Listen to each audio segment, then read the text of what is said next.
Children, कल हमने adjoint और निकालना और उसकी प्रॉपर्टी के बारे में पढ़ा था, फिर बीच में वीडियो डिस्कनेक्ट हो गई थी, इसलिए आज हम इसको कंप्लीट करेंगे और आगे जो इनवर्स है टॉपिक उसको भी हम डिस्कस करेंगे। इस 5 चैप्टर जो है वो आज हमारा कंप्लीट हो जाएगा। आई होप कि आपको अच्छे से समझ आ रहा होगा और आपके जो वो है फीडबैक वो भी अच्छे से मिल रही है मेरे को। आज हम इनवर्स करेंगे। कल हमने किया था एडज्वाइंट। एडज्वाइंट के बारे में हमें पढ़ा था कि ए और एडज्वाइंट बी, ए और एडज्वाइंट ए या एडज्वाइंट ए और ए की मल्टीप्लाई क्या आया था, डिटर्मिनेंट इनटू में यूनिट मैट्रिक्स, और एडज्वाइंट भी हमारा एक स्क्वायर मैट्रिक्स का ही निकलता है और जो आंसर आएगा वो भी हमारा एक स्क्वायर मैट्रिक्स ही आएगा। अब क्या है, जो एडज्वाइंट निकालने के लिए हमें क्या करना पड़ा था, कोफैक्टर निकाला था स्क्वायर मैट्रिक्स का। कोफैक्टर का transpose is called adjoint of A square matrix. Now अब डिस्कस करेंगे कि inverse of A square matrix. अब किसी भी स्क्वायर मैट्रिक्स का inverse, sufficient and necessary condition ये है कि किसी भी स्क्वायर मैट्रिक्स का इनवर्स कब निकल, ए इज इन्वर्टिबल, वो इनवर्स निकाला जा सका, उसको बोलते हैं इन्वर्टिबल। इन्वर्टिबल कब होगा, जब उसका क्या होगी, वो नॉन सिंगुलर मैट्रिक्स। अब सिंगुलर मैट्रिक्स और नॉन सिंगुलर मैट्रिक्स कौन सी होती हैं? सिंगुलर मैट्रिक्स किसको बोलते हैं, जिसका डिटर्मिनेंट 0 के इक्वल आ जाए उसको क्या बोलते हैं, सिंगुलर मैट्रिक्स। और जिस मैट्रिक्स का डिटर्मिनेंट नॉट इक्वल टू 0 आ जाए तो उसको बोलते हैं नॉन सिंगुलर मैट्रिक्स। तो सबसे पहले सफिशिएंट और नेसेसरी कंडीशन यही है कि किसी भी स्क्वायर मैट्रिक्स का इनवर्स तभी निकाला जा सकता है जब वो मैट्रिक्स क्या होनी चाहिए, नॉन सिंगुलर, उसका डिटर्मिनेंट नॉट इक्वल टू 0 होना चाहिए, यही कंडीशन है। अब देखो, अगर किसी भी मैट्रिक्स का इनवर्स, मान लिया लेट, इनवर्स का मतलब वही होता है जैसे 3 को, एक नंबर है 3 को हम किससे मल्टीप्लाई करें कि आंसर क्या आ जाए, 1 आ जाए, तो यो 1/3 जो है यो 3 का क्या हो गया, इनवर्स हो गया, मल्टीप्लीकेटिव इनवर्स। किससे मल्टीप्लाई करें कि आंसर एक यूनिट आ जाए, 1 आ जाए। तो उसी तरीके से ये मैट्रिक्स पे है कि ए बी और B A is equal to क्या आना चाहिए, यूनिट मैट्रिक्स। अब क्या है कि B और A, अगर मान लिया B is inverse of A का इनवर्स को हम कैसे लिखते हैं, A इनवर्स, ये इसका साइन होगा। अब देखो A और A इनवर्स या A इनवर्स और A हमारा क्या आना चाहिए, यूनिट मैट्रिक्स। हमने ऊपर क्या किया था, कल लास्ट एक्सरसाइज में पढ़ा था हमने, A और adjoint A is equal to adjoint A और ए इज इक्वल टू क्या आना चाहिए, unit, determinant of A into में यूनिट मैट्रिक्स। आज हम इनवर्स के बारे में यही बता रहे हैं कि ए और A inverse is equal to, या ए इनवर्स और ये दोनों कंडीशन, चाहे ए इनवर्स को बाद में लिख दो ए से या ए इनवर्स को ए से पहले लिख दो, तो दोनों ही फॉर्म में यूनिट मैट्रिक्स आना चाहिए, उनकी मल्टीप्लाई। अब इसको और इसको अगर हम राइट साइड यूनिट आने के लिए इस पहले को, इस फर्स्ट इक्वेशन को अगर हम डिवाइड करें, dividing throughout determinant A, determinant A से अगर इसको डिवाइड करेंगे, A adjoint A divide by determinant A, इसको तो हमने डिटर्मिनेंट ए से डिवाइड कर दिया। अब is equal to adjoint A divide by determinant A into में ए, तो इसको अगर हम डिवाइड राइट साइड करेंगे तो वो भी डिटर्मिनेंट ए से डिवाइड करेंगे तो ये कैंसिल हो जाएगा और ये क्या आ गया हमारा, यूनिट मैट्रिक्स। अब इसको फॉलो कर जाएगी, राइट साइड हमारा क्या आ गया, यूनिट मैट्रिक्स आ गया। अब इसको कंपेयर करेंगे फर्स्ट और सेकंड इक्वेशन को, यहाँ भी फर्स्ट ए है और ये भी ए है, सेकंड इसमें क्या है, ए इनवर्स, और इसमें क्या है, adjoint of A divide by determinant of ए।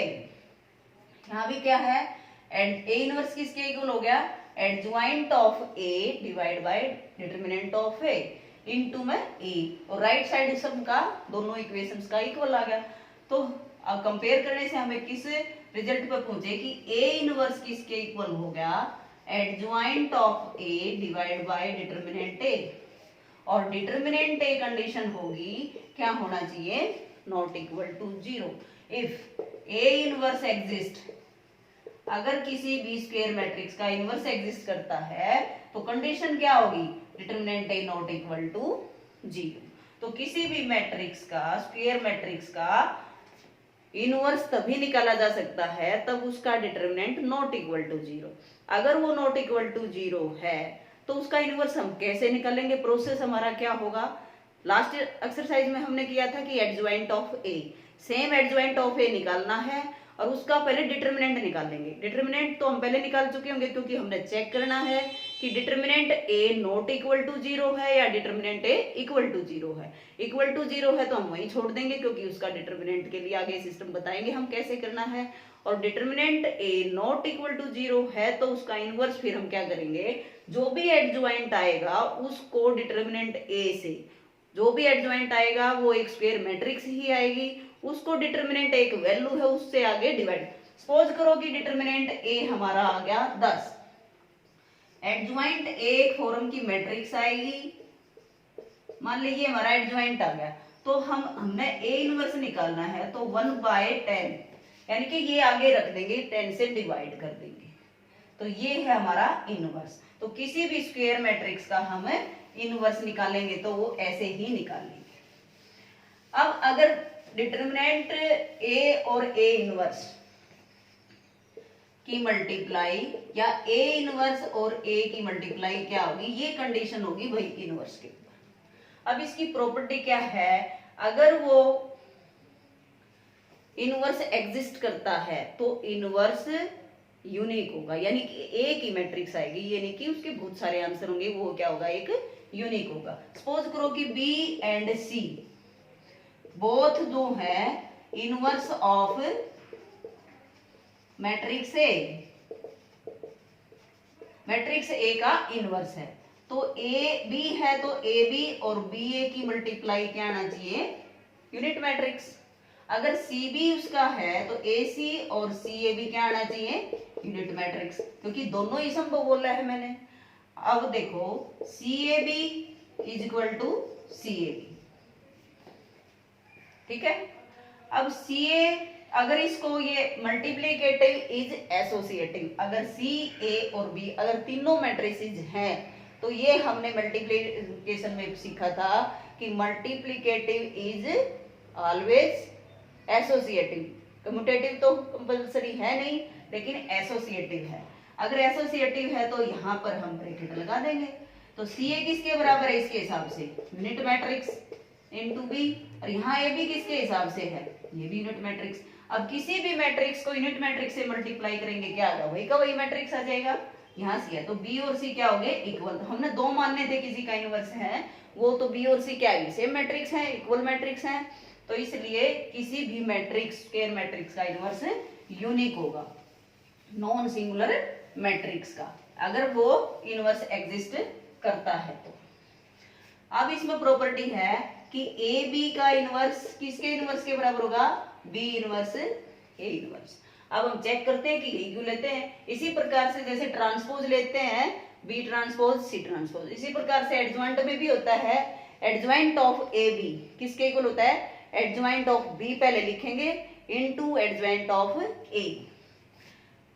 अगर ए बी सी आ जाता है और उसका इनवर्स है तो क्या आएगा, C inverse into B inverse into A inverse.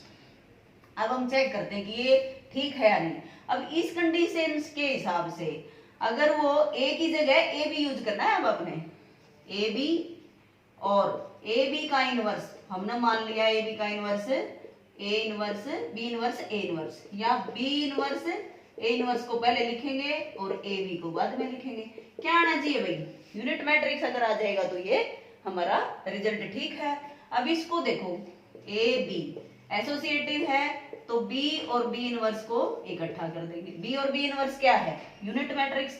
कोई भी मैट्रिक्स ले लिया, सी और सी इनवर्स भी क्या होगा, यूनिट मैट्रिक्स। डी और डी इनवर्स भी क्या होगा, यूनिट मैट्रिक्स। बी और बी इनवर्स भी क्या होगा, यूनिट मैट्रिक्स, तो A इंटू में यूनिट मैट्रिक्स और A इनवर्स। यूनिट मैट्रिक्स को किसी से भी मल्टीप्लाई करेंगे क्या आ जाएगा, वही का वही, और उसको इनवर्स से करेंगे वापिस क्या आ जाएगा, यूनिट मैट्रिक्स। राइट साइड देखो B इनवर्स A और A इनवर्स, अब इसको इकट्ठा कर दो, यहाँ यूनिट मैट्रिक्स एन ऑर्डर की क्योंकि स्क्वायर मैट्रिक्स चल रही है, और B इनवर्स यूनिट मैट्रिक्स को B से मल्टीप्लाई करेंगे B आ जाएगा, और B इनवर्स और B की मल्टीप्लाई क्या आ गई, यूनिट मैट्रिक्स। इसका मतलब हमारा रिजल्ट बिल्कुल ओके है। ए बी का इनवर्स किसके बराबर है, B inverse into A inverse. इसी प्रकार से ए बी सी का इनवर्स हम क्या लेंगे, C inverse of B inverse and A inverse. पीछे से हम स्टार्ट करेंगे। अब है कि डिटरमिनेंट ए का इनवर्स किसके बराबर होगा। पहले डिटरमिनेंट, पहले तो ये देखो कि किसी भी मैट्रिक्स का, स्क्वायर मैट्रिक्स का ट्रांसपोज पहले कर दो या बाद में इनवर्स निकाल दो, या पहले इनवर्स निकाल के उसका बाद में ट्रांसपोज कर दो, तो दोनों ही फॉर्म में आंसर क्या आएंगे, इक्वल आएंगे, ट्रांसपोज में इक्वल आएंगे। अब है डिटरमिनेंट वाली कंडीशन, किसी भी मैट्रिक्स का, स्क्वायर मैट्रिक्स का डिटरमिनेंट का इनवर्स किसके बराबर आएगा, 1 बाय ऑफ डिटरमिनेंट ए। ये क्वेश्चन में भी आ सकता है। रिजल्ट देखो इसका, ए और ए इनवर्स किसके बराबर था, यूनिट मैट्रिक्स के बराबर। टेकिंग डिटरमिनेंट, तो इसका डिटरमिनेंट लेंगे तो बोथ साइड लेना पड़ेगा। यूनिट मैट्रिक्स का डिटरमिनेंट क्या होता है, 1 होता है, और इसका डिटरमिनेंट ऑफ ए इंटू में डिटरमिनेंट ऑफ ए इनवर्स का डिटरमिनेंट। हमें चाहिए ये ए इनवर्स का डिटरमिनेंट किसके बराबर होगा, 1 बाय डिटरमिनेंट ए, और ये कंडीशन तुम्हें पहले से ही पता है कि determinant A not equal to 0 होना चाहिए। ये भी हमारा रिजल्ट आ गया। अब है इसके ऊपर कोई भी एक सिमेट्रिक मैट्रिक्स है, A is N E square matrix if A is symmetric matrix. Symmetric matrix में सिमेट्रिक है तो A का ट्रांसपोज किसके इक्वल होगा, A के इक्वल, तो उसका इनवर्स करेंगे ना, सिमेट्रिक मैट्रिक्स का इनवर्स वो भी किसके बराबर आएगा, जो भी इनवर्स आएगा वो भी ए का ऑलवेज क्या होगी, सिमेट्रिक मैट्रिक्स ही होगी। तो ये आपने प्रूव करके देख लेना, सिमेट्रिक मैट्रिक्स का इनवर्स जो मैट्रिक्स आएगी वो भी एक सिमेट्रिक मैट्रिक्स ही होगी। अब इसमें एक क्वेश्चन आ सकता है कि डिटरमिनेंट ए की वैल्यू अगर 5 दे रखी है, ये 1 मार्क्स क्वेश्चन आ सकते हैं। डिटरमिनेंट ए की वैल्यू कितनी है, 5। अब पूछ लिया डिटरमिनेंट ए का इनवर्स, ये आपको पता है कि 1 बाय डिटरमिनेंट ऑफ ए होता है, तो आंसर हमारा आ गया 1/5। अब एक क्वेश्चन और आ सकता है कि ए बी का डिटरमिनेंट का इनवर्स ये दे दिया -1/6, और डिटरमिनेंट ए दे दिया 3, find the determinant of B. तो इसको हम कैसे करेंगे, डिटरमिनेंट ए बी को लिखेंगे डिटरमिनेंट 1 बाय कर दो, पहले इनवर्स को सोल्व कर दो, 1 by determinant of A B, और इसको हम सोल्व करेंगे 1 by determinant A into determinant of B, और ये दे रखा है -1/6, और डिटरमिनेंट ए की वैल्यू दे दी 3, तो ये आ जाएगा, क्रॉस मल्टीप्लाई करो, 3b का डिटरमिनेंट -6 और डिटरमिनेंट b इक्वल टू कितना आ जाएगा, -2। ये हमारा आंसर आ जाएगा कि हम प्रॉपर्टी का यूज करके ये 1 मार्क्स या क्विज के क्वेश्चन बन सकते हैं बेटा। अब इसके अंदर हम जो है क्वेश्चन को सोल्व करेंगे। अब इस तरह का भी क्वेश्चन आ सकता है, 1 -4 3 और 2, ये स्क्वायर मैट्रिक्स है, और एक x भी स्क्वायर मैट्रिक्स है इसी ऑर्डर की 2/2 की, और इसका रिजल्ट आ गया -16 -6 7 और 2। अब इसका इनवर्स का यूज करके एक्स मैट्रिक्स निकालनी है, तो हम 2 तरीके से निकाल सकते हैं। सबसे पहला तरीका हमारा क्या है, जो हम लास्ट एक्सरसाइज में पढ़ चुके हैं कि एक्स मैट्रिक्स अगर 2/2 की है तो एक्स मैट्रिक्स को हम लेट करेंगे, क्या लेट करेंगे, ए बी सी डी, और इस मैट्रिक्स की और इसकी क्या करेंगे, पहले मल्टीप्लाई करेंगे, और फिर 2 इक्वल मैट्रिक्स आएंगी तो 1 1 A11 के इक्वल से हमें ए बी सी डी की वैल्यू निकाल के पुट कर देंगे। ये मैंने जो रिजल्ट जो क्वेश्चन बनाया था उसमें भी दे रखा था। इनवर्स का यूज करके हम कैसे निकालेंगे, हमें ये मान लिया मैट्रिक्स ए है, ये एक्स है और ये मैट्रिक्स बी है, तो ए का इनवर्स निकाला और इसको आगे लिख दिया, इस मैट्रिक्स के आगे रखना है।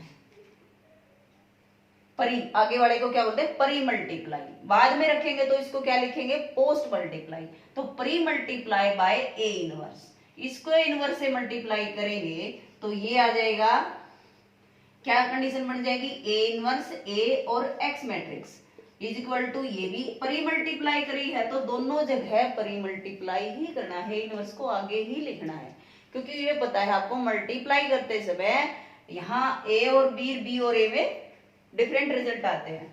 तो ये क्या हो गया, यूनिट मैट्रिक्स, उसको एक्स से मल्टीप्लाई करेंगे तो ये बन जाएगी एक्स मैट्रिक्स। तो हमारा आंसर क्या आएगा, ए इनवर्स बी। जो ए इनवर्स निकालोगे उसको, ये राइट साइड जो मैट्रिक्स दे रखी है उसको परी मल्टीप्लाई यानी कि आगे रख के मल्टीप्लाई करेंगे मल्टीप्लिकेटिव मेथड से, तो हमारा रिजल्ट जो आएगा वो एक एक्स मैट्रिक्स का आएगा। इसमें इनवर्स का यूज करके हमने एक्स मैट्रिक्स निकाल ली है। अब इनवर्स निकालना आपको आ गया। अब जो है ये भी आ सकता है कि ए इज कोई भी स्क्वायर मैट्रिक्स दे दी, ये स्क्वायर मैट्रिक्स है और रिजल्ट पूछ लिया ऐसे, पहले ये 4 नंबर का क्वेश्चन आ सकता है, -5 इंटू में unit matrix is equal to 0। पहले तो शो करो, शो दैट,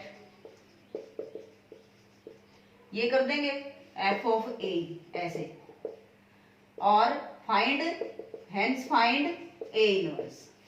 उसके बाद हम ए इनवर्स निकालेंगे। अब देखो, पहले ए स्क्वायर का मतलब इस ए मैट्रिक्स की इसी से मल्टीप्लाई करनी है, और फिर इस मैट्रिक्स को -4 से मल्टीप्लाई करनी है, फिर यूनिट मैट्रिक्स लेनी है 3x3 ऑर्डर की, और इसको हम पहले कर चुके हैं, और इसको हम इसके रखेंगे तो नल मैट्रिक्स आ जाएगा, सारे 0 0 आ जाएंगे, तो ये हमें पहले प्रूव करना है। इसके बाद हम क्या लेंगे, A square -4a -5 into unit matrix 3x3 की इज इक्वल टू 0। इसको क्या करेंगे हम, pre multiply by A inverse on both sides. Both sides अगर हम मल्टीप्लाई करेंगे तो A inverse into A square को हम क्या लिख सकते हैं, ए इंटू ए, और -4 कांस्टेंट है, कांस्टेंट के बाद में जाएगा ये ए इनवर्स, ये आ जाएगा, और 5 कांस्टेंट है, यहाँ भी ए इनवर्स, परी का मतलब आगे ही लिखना है सबको, और किसी भी इनवर्स को नल मैट्रिक्स से मल्टीप्लाई करेंगे वो नल ही रहेगी, यानी कि 0 मैट्रिक्स ही रहेगी। ये यूनिट मैट्रिक्स बन जाएगा, यूनिट मैट्रिक्स 3x3 ऑर्डर की ए से मल्टीप्लाई करेंगे वो ए मैट्रिक्स बन जाएगा, ये unit matrix 4 into unit matrix, और माइनस के 5 है वो इधर चला जाएगा, प्लस के 5 इंटू में ए इनवर्स क्या आएगा, एक मैट्रिक्स आएगा, और मैट्रिक्स को यूनिट मैट्रिक्स से मल्टीप्लाई करेंगे तो वो भी एक मैट्रिक्स ही यानी कि ए इनवर्स ही रहेगा, यहाँ से यूनिट हट जाएगा। अब ए इनवर्स पूछ रखा है तो ए इनवर्स है तो ये 5 इधर आके क्या हो जाएगा, ए -4 इंटू में यूनिट मैट्रिक्स डिवाइड बाय 5, तो ए मैट्रिक्स तो हमारी ये है ही, -4 into unit matrix divide by 5 कर देंगे तो हमारा ए इनवर्स आ जाएगा। इसके अंदर ना तो हमें कोफैक्टर निकालना, ना उसका ट्रांसपोज करना, ना डिटरमिनेंट निकालना, तो बगैर डिटरमिनेंट निकाले तो हम इसको हम ऐसे सोल्व कर सकते हैं। नेक्स्ट है 5.4 जो लास्ट एक्सरसाइज है। एक 5.3 है वो आपने नहीं करनी है, एलिमेंट्री ट्रांसफॉर्मेशन मेथड जो है वो अभी रहने दो। अब एक है 3 लीनियर इक्वेशंस दे रखी हैं, जैसे ax प्लस में b1y प्लस में c1 is equal to d1, a2x plus में b2y प्लस में c2 is equal to d2, a3x plus में b3y प्लस में c3 is equal to d3। अब ये 3 लीनियर इक्वेशंस को इस सिस्टम जो है उनको सोल्व करना है इनवर्स मेथड से। कौन से मेथड से सोल्व करना है, इनवर्स का यूज करके। अब देखो हमने लेट किया, लेट ए मैट्रिक्स लिया, ए मैट्रिक्स हमने कौन सी बनाई, जो एक्स के कोफिशिएंट है ना, ये तो जो सारा का बना दिया, a1 a2 a3 first column, b1 b2 b3 second column, c1 c2 c3, और बी मैट्रिक्स बना दी हमने जो xyz, क्योंकि 3 वेरिएबल है इसमें एक्स वाई जेड, 2 वेरिएबल होंगे तो एक्स वाई आ जाएगा। और डी जो सी मैट्रिक्स है वो आ जाएगी हमारी D1 डी एक्स मैट्रिक्स लिख लो इसको एक्स वाई को लेके एक्स लिखो, इसको लिखो बी, D1 D2 D3। अब हमने देखो नोटिस करो अब ये मैट्रिक्स और इस मैट्रिक्स की क्या मल्टीप्लाई संभव है। देखो इसका ऑर्डर आ गया 3/3 का और इसका ऑर्डर आ गया 3/1 का, तो इसका लास्ट इसके नंबर ऑफ कॉलम्स और इसके नंबर ऑफ रोज इक्वल आ गए, और जो हमारी नई मैट्रिक्स बनेगी मल्टीप्लाई होके वो 3/1 की आएगी।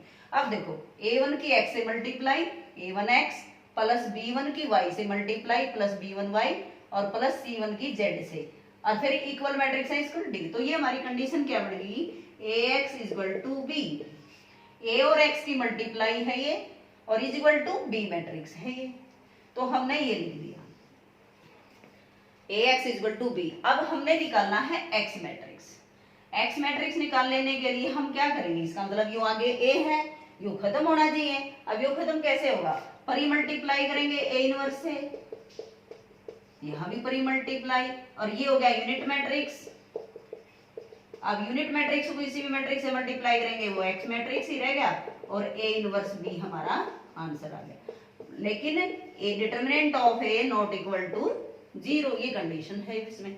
अब इस सिस्टम को पढ़ेंगे, सिस्टम क्या है, सिस्टम ऑफ इक्वेशंस का अब बताएंगे आपको कि कैसे अपने इक्वेशंस को पहले देखना है कि इसका कैसा सिस्टम होगा, इसके कितने सॉल्यूशन होंगे, और सॉल्यूशन है तो वो कैसे निकलेंगे। System of equations, system of equations क्या है, दो तरीके की कंडीशन है भाई। अब देखो सबसे पहले तो हम a x equal to B है, क्या है a x equal to B, जो अभी बताया हमने। अब जो है डिटर्मिनेंट a चेक करेंगे, determinant a not equal to 0 तो है। सबसे पहला काम हमारा यही है कि डिटर्मिनेंट ऑफ a निकालना। अगर determinant of a not equal to 0 है तो सिस्टम कैसा होगा, कंसिस्टेंट। सिस्टम कैसा होगा, सिस्टम इज कंसिस्टेंट, और कंसिस्टेंट है तो इनवर्स एग्जिस्ट करेगा, और सॉल्यूशन कितने होंगे, यूनिक सॉल्यूशन, यूनिक सॉल्यूशन। और यूनिक सॉल्यूशन हर वो सॉल्यूशन कैसा होगा, x equal to x B matrix है a इनवर्स b, तो हम वो निकाल देंगे। अगर ये डिटर्मिनेंट है, हमने चेक करा कि डिटर्मिनेंट a है वो इक्वल टू 0 आ गया, फिर हम क्या करेंगे, फिर एक दो कंडीशन फिर फॉलो होती है। क्या क्या, एक तो होता है एडज्वाइंट, और जैसे a adjoint of a into में b मैट्रिक्स, क्या करेंगे, एडज्वाइंट a उसका एडज्वाइंट निकाल लेंगे और उसको b मैट्रिक्स से मल्टीप्लाई करेंगे, ये लास्ट वाली है d1 d2। अगर वो कंडीशन नॉट इक्वल टू 0 तो आ जाती है ये वाली एडज्वाइंट ऑफ a इंटू में b, अगर ये नॉट इक्वल टू 0 आ गई तब सिस्टम क्या होगा, सिस्टम इनकंसिस्टेंट, और सॉल्यूशन नो सॉल्यूशन, कोई भी सॉल्यूशन नहीं होगा, और आगे हमें इसको निकालना ही, यहां आगे हमें उसको छोड़ देना है। अगर एडज्वाइंट ऑफ a और b की मल्टीप्लाई अगर वो इक्वल टू 0 आ जाती है तो सिस्टम कैसा होगा, सिस्टम इज कंसिस्टेंट, कंसिस्टेंट होता है संगत, और जो तुमने 10वीं में किया था कंसिस्टेंट और मैनी सॉल्यूशन, सॉल्यूशन कितने होंगे, मैनी सॉल्यूशन। मैनी सॉल्यूशन निकालने के लिए हमें क्या करना पड़ेगा, z को मानना पड़ेगा k, तो फिर उसके बाद दो इक्वेशन आएंगी, वो मैं क्वेश्चन तुम्हें करके दिखाऊंगी, अभी स्पेस ज्यादा है नहीं। तो इसके अंदर आपने क्या किया, सिस्टम ऑफ इक्वेशंस के अंदर दो तरह की इक्वेशन बनेगी, determinant a not equal to 0 है तो सिस्टम कंसिस्टेंट होगा और यूनिक सॉल्यूशन होगा, और वो सॉल्यूशन होगा a इनवर्स b से। और अगर system determinant A equal to 0 है तो हमारी दो कंडीशन फॉलो करनी है, एडज्वाइंट ए और बी। अगर ये नॉट इक्वल टू 0 आ जाती है तो सिस्टम होगा इनकंसिस्टेंट और नो सॉल्यूशन। अगर दोनों ये फिर भी 0 आ जाता है तो मैनी सॉल्यूशन और सिस्टम होगा कंसिस्टेंट, और वो मैनी सॉल्यूशन निकाल के दिखाने भी है। तो आपने ये जो सिंगुलर मैट्रिक्स कौन सी होती है, जिस मैट्रिक्स का डिटरमिनेंट 0 के इक्वल हो उसको सिंगुलर मैट्रिक्स बोलते हैं, और जिस मैट्रिक्स का डिटरमिनेंट नॉट इक्वल टू 0 हो उसको नॉन सिंगुलर मैट्रिक्स। तो आई होप कि आपको ये 5th चैप्टर अच्छे से समझ आ गया होगा। अगर फिर भी अगर कोई भी डाउट या कोई भी पॉइंट किसी प्रकार का रह जाता है आपका, तो आप मेरे को किसी भी टाइम कॉल करके या व्हाट्सएप पे पूछ सकते हैं।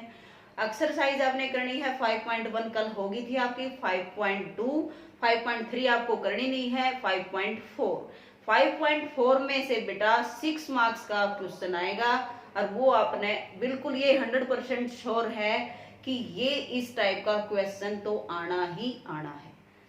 तो ये मैं लिख के देती हूँ कि एक क्वेश्चन जो भी, लेकिन इसमें क्या है, कोफैक्टर निकाल लेंगे, उसका ट्रांसपोज करेंगे, फिर उसका डिटरमिनेंट से डिवाइड करेंगे, फिर बी मैट्रिक्स से मल्टीप्लाई। जो मेथड है वो बिल्कुल इजी है, लेकिन इसमें क्या है, पेशेंस से अगर आपको सोल्व करना है, अगर आप में पेशेंस है तो आप कोफैक्टर में गलती नहीं करेंगे और फिर डिटरमिनेंट भी अच्छे से निकाल लेंगे, क्योंकि अगर एक भी माइनस की गलती होगी तो पूरा का पूरा सवाल जो है वो गलत हो जाएगा, और एक्स वाई जेड की जो हमारी वैल्यू आएंगी वो रॉन्ग आएंगी। इसलिए ये पूरा ध्यान से, चाहे 5 क्वेश्चन करो, बिल्कुल ठीक आने चाहिए, हमारे करेक्शन जो है वो बिल्कुल ओके होनी चाहिए।